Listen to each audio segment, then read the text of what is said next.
This audiobook has the power to transform your life in ways you can't even imagine. Most people read about Kundalini, and a few feel it. Yet only a handful know what to do with it. Let me quickly ask you something. What would you do with the secrets of the universe? What would you do with all that power? You see, I shouldn't be teaching you this, but those who are ready already feel something stirring long before this begins. You're not here by accident. Something inside you is pushing for a deeper truth. Once you've listened to this audiobook, you'll have heard what only a few ever do. And the amazing thing about it is that all the important knowledge is condensed into under 20 minutes, making it easier for you to absorb. Before we begin, drop a comment with where you're listening from, and if you've noticed any Kundalini symptoms.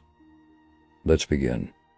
There is a rumble in the distance, a quiet thunder that is not coming from the sky. It is coming from within you. You have felt it.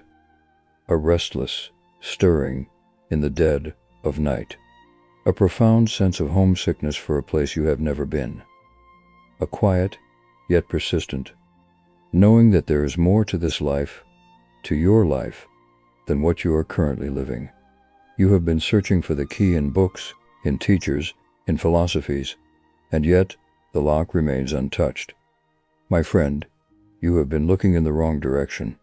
The key was never outside of you. It has been coiled at the very base of your spine, waiting for a signal, waiting for your conscious invitation. This is not a metaphor. This is a biological and spiritual reality. This is Kundalini. But forget everything you have heard. Forget the frightening stories of madness and instability. Forget the complex charts of chakras that feel like a medical textbook. Forget the idea that this is reserved for saffron-robed ascetics in remote caves. That narrative was designed to keep you small, to make you believe this power was beyond your reach. It is not. It is your birthright. The individual listening to these words right now, in this moment, is ready. You were drawn here, to this exact book, at this exact time, by that same inner rumble. This is no accident. This is a summoning. The universe, through you, is preparing for an event of cosmic significance, your awakening. This book is your guide, not to a theory, but to a living experience. It is a map to the greatest adventure you will ever undertake, the journey home to your true, limitless self. So, take a breath, settle in, and decide, right now, that you are ready to remember who you are. Chapter 1. The Sleeping Serpent, Your Untapped Cosmic Inheritance. What if you were told that the most powerful force in your personal universe was not something you had to attain, but something you merely had to awaken? Imagine, if you will, a king's son, raised from infancy in the confines of a small, windowless cottage. He is told he is a peasant. He believes he is a peasant. He eats like a peasant, thinks like a peasant, and lives a peasant's life. All the while, the entire kingdom, with all its riches and power, is his rightful inheritance, waiting just beyond the walls he has never thought to question. This, the listener, is the precise human condition. You have been living in the cottage of your conditioned mind, unaware of the throne that awaits you. At the base of your spine, in the sacred space known as the Muladhara chakra, resides this royal inheritance. It is symbolized as a serpent, coiled 3.5 times, sleeping in a deep, potent slumber. This is Kundalini Shakti. She is not a demon. She is not a danger. She is the very embodiment of creative, evolutionary energy. She is the compressed potential of all that you are and all that you could become. She is the sum total of your past, your present, and your future, waiting to unfold. For most, she sleeps for an entire lifetime, and the individual lives a good, perhaps even successful, but ultimately limited life, never knowing the true taste of divine power and peace. But you are not most people. The fact that you are here, listening with such intent, is proof that the serpent is already stirring. She is responding to the call of your soul's deepest desire for freedom. This stirring creates that very restlessness you have mistaken for anxiety or discontent. It is not a problem to be solved. It is a calling to be answered. It is the first gentle nudge from within, the first whisper of your cosmic inheritance, reminding you of its existence. The walls of the cottage are beginning to feel thin. You are starting to hear the music of your own kingdom. And soon, you will not be able to resist the urge to step outside and claim your throne. Chapter 2. The Great Unraveling, Preparing the Temple for Light. Before a king takes his throne, the palace must be prepared. Before a sacred river can flow, its path must be cleared. And before the sublime energy of Kundalini can ascend, the temple of your body and mind must be made ready. This, the seeker discovers, is not always a gentle process. This is the great unraveling. It is the point where the soul begins to meticulously, and sometimes ruthlessly, dismantle everything within you that is not real, everything that is not you. Have you noticed a pattern in your life lately? Relationships that once felt comforting now feel constricting. Careers that provided security now feel like gilded cages. Old hobbies and habits that used to bring joy now feel empty and meaningless. Do not despair. Number 5. This is not a sign that your life is falling apart. It is a sign that it is falling into place. The individual may find themselves in a state of profound purification. The body may undergo strange cleansings, aches, flus, shifts in energy and appetite.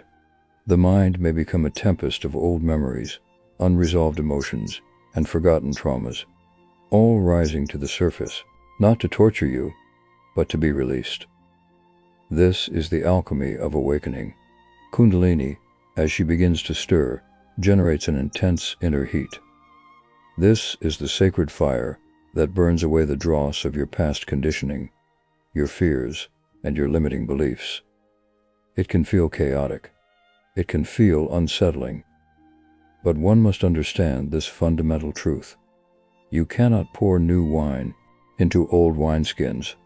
The old vessel must be cleansed and strengthened to hold the magnificent new consciousness that is seeking to be born within you. So, when you find yourself in the midst of this unraveling, do not resist. Take a deep breath and offer a silent prayer of gratitude. Your system is doing the most profound spring cleaning it has ever undertaken.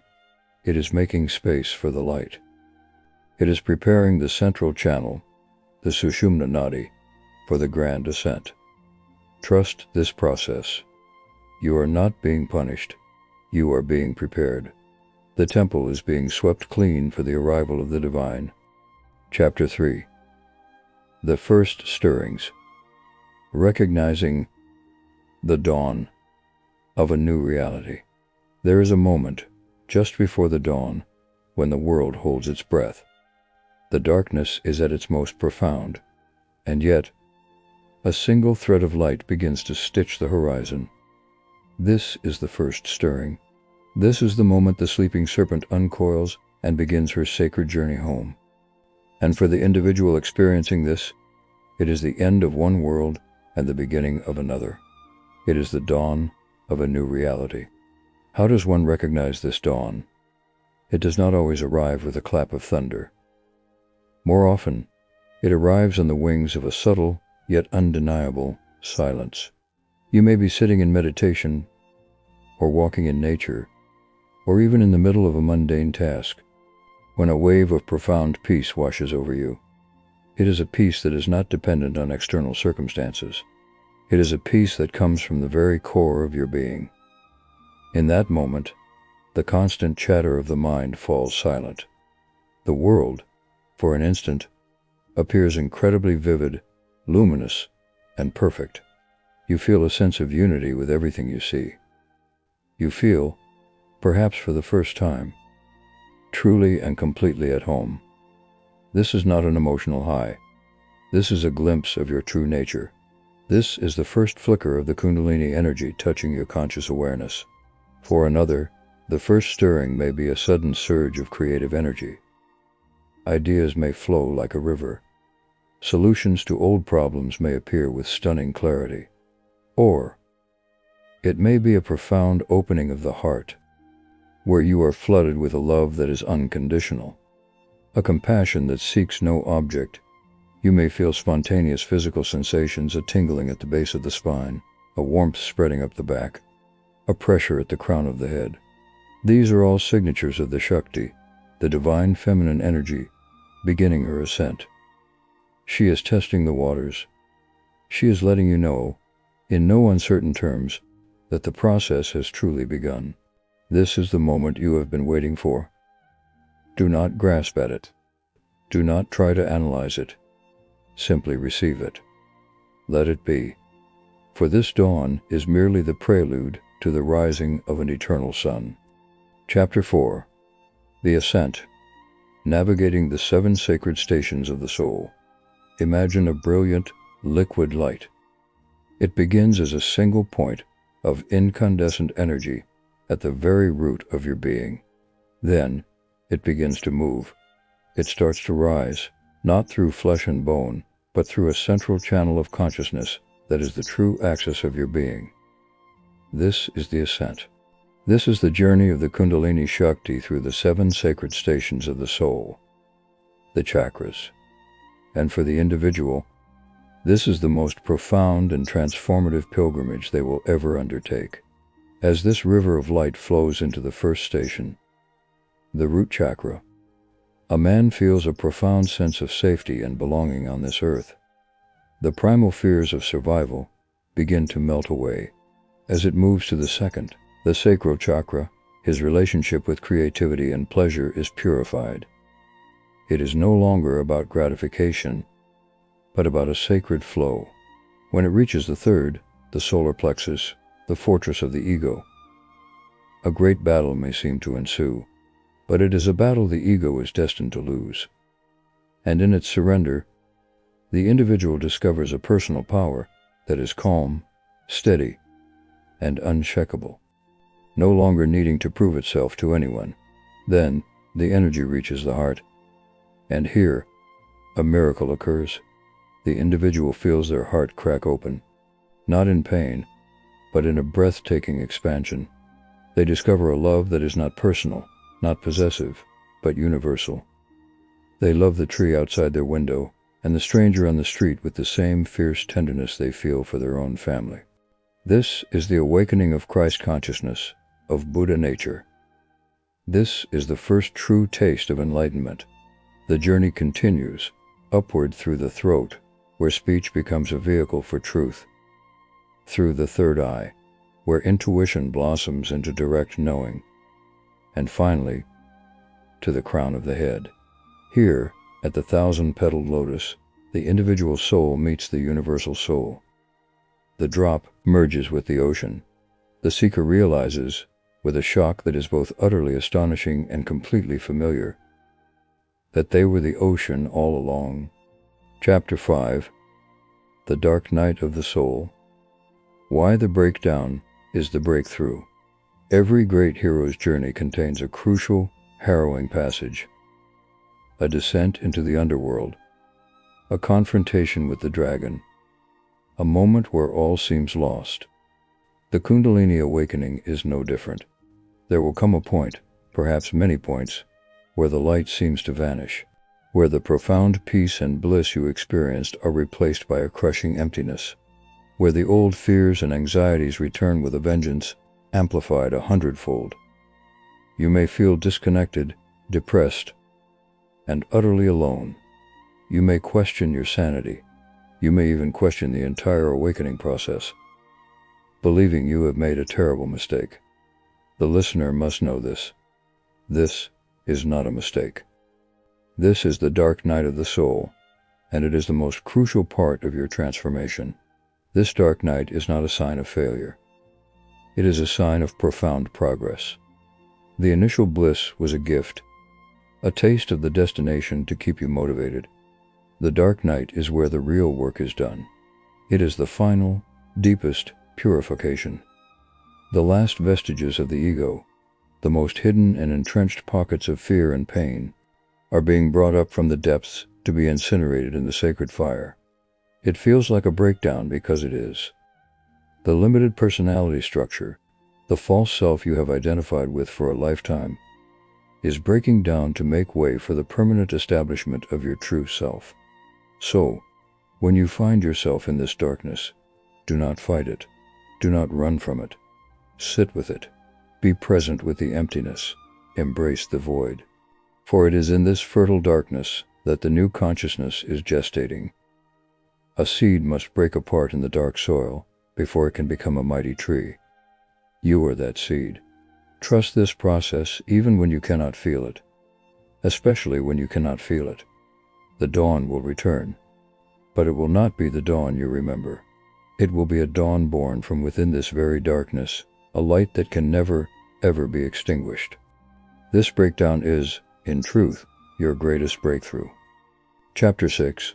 The Cosmic Connection. When you become the universe, there is a moment in the awakening process where the seeker vanishes, and only the seeking remains. The individual, as a separate entity, dissolves. What is left is not a person having a spiritual experience, but spirit itself, experiencing itself through the temporary form of a person. This, the listener is about to discover, is the culmination of the ascent. This is samadhi. This is the cosmic connection. It is the moment you remember that you are the universe. The man or woman who has navigated the dark night emerges into a new day, but the world they see is not the same world they left. It is alive, conscious, and intelligent. They look at a star and feel that they are not looking at a distant ball of gas, but at a part of their own extended body. They feel the wind on their skin, and it is the universe touching itself. They hear a child laugh, and it is the joy of creation, echoing in their own awareness. The boundaries of the skin are no longer a prison wall. They are a permeable membrane in an infinite ocean of being. The individual realizes that their thoughts are not their own, but the thoughts of the cosmos. Their heartbeat is the pulse of eternity. Their breath is the tide of life itself. This is not a poetic metaphor. This is a direct, non-dual perception. It is the end of separation. In this state, all seeking ceases. All questions dissolve. There is a knowing beyond knowledge, a peace that surpasses all understanding. She has risen from her slumber at the base of the spine, united with her divine counterpart, Shiva, at the crown of the head, and now showers the entire system with the nectar of immortality. This is not a fleeting experience. For the awakened being, this becomes the new normal, the background of all experience. They walk in the world, but they are no longer of it. They are a walking, talking, embodied piece of the cosmos, fully conscious of its own divine nature. Chapter 7. Living as Light. Embodying your eternal nature in a world of form. So, what happens after the awakening? Does one float 6 inches above the ground, radiating light and speaking in riddles? Does one retreat to a mountaintop, leaving the world of men behind? For the truly integrated being, the answer is a resounding no. The final stage of this great journey is not an escape from the world, but a full, passionate, and compassionate re-engagement with it. This is the stage of living as light.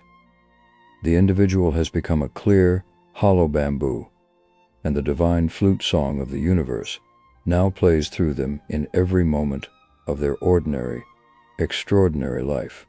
The man who has realized he is the ocean does not cease to be a wave.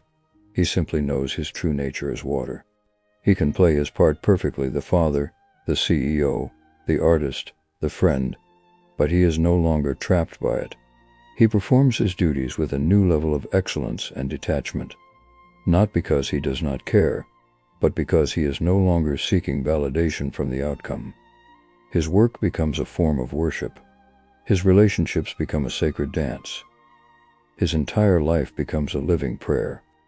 He sees the divine in the face of every person he meets, and he serves that divinity without question. This is your destiny. This is the promise held within the sleeping serpent. It is not a path to become special. It is the path to realizing that you were always special, that everyone is special, and that the entire cosmos is a miraculous, conscious play of one divine reality. You have been given the map. You have felt the stirrings. You have understood the process. The journey is yours to complete. Do not be afraid.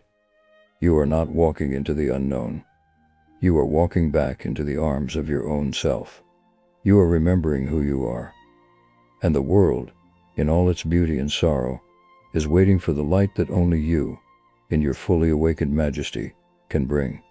Go now, and live as you were always meant to live, not as a seeker of light, but as light itself.